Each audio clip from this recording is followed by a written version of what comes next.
By the time you watch this video, the last real champion, John Cena, will be about to have his final match in the WWE. The reason why this is important to me is my favorite ever wrestler. Seeing him go after 20 odd years in the business, that part of my childhood is going to go. Not just me, millions of other guys who grew up watching John Cena are going to feel the same way. That as you get older, certain parts of your childhood kind of go with that. I used to play the WWE games and always would pick him. I always used to do the you can't see me hand shuffle and practice the moves on others. It's more than just that. It's also the values that his character stood up for, as stale as it got at times, and how that impacted my life. So you'll recognize sayings such as never give up and hustle, loyalty, respect.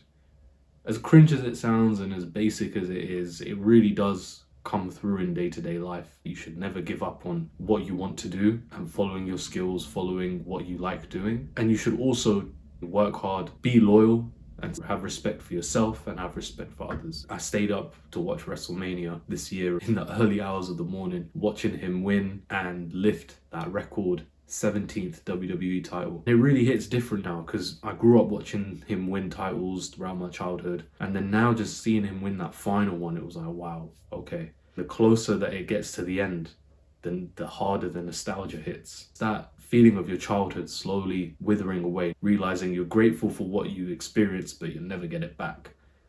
It's the same way that when Ronaldo and Messi retire from football, over 1 billion people across the world, that part of their childhood is just gonna go. And you never feel ready for it, but when it happens, you have to take stock of things and be like, damn, am I gonna be able to watch this the same way again? Or will I just move on and find something else? And time does that to you.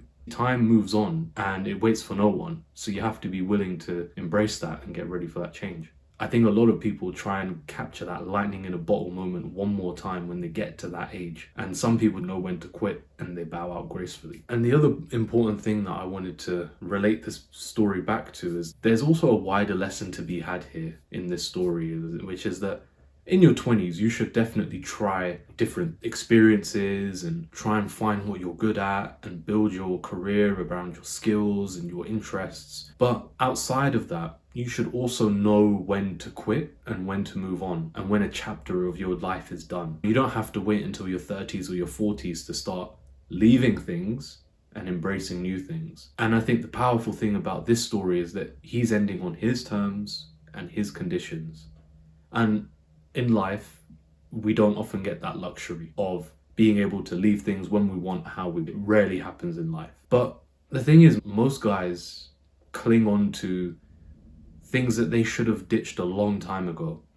Be it dead friendships, dead relationships, dead interests really, or dreams or routines. They just get into this fallacy really that if I just work hard at something, then it will pay off. It's kind of true, but you have to know how to execute a strategy in mind, but also you've got to know when to quit. And so I'd encourage you, whether you're 20, 21, 25, 26, 29, heck, whoever's watching this video, I encourage you to just take a step back, reflect on who you are as a person, where you want to be in a few years' time, and the changes that you need to make to move on from that.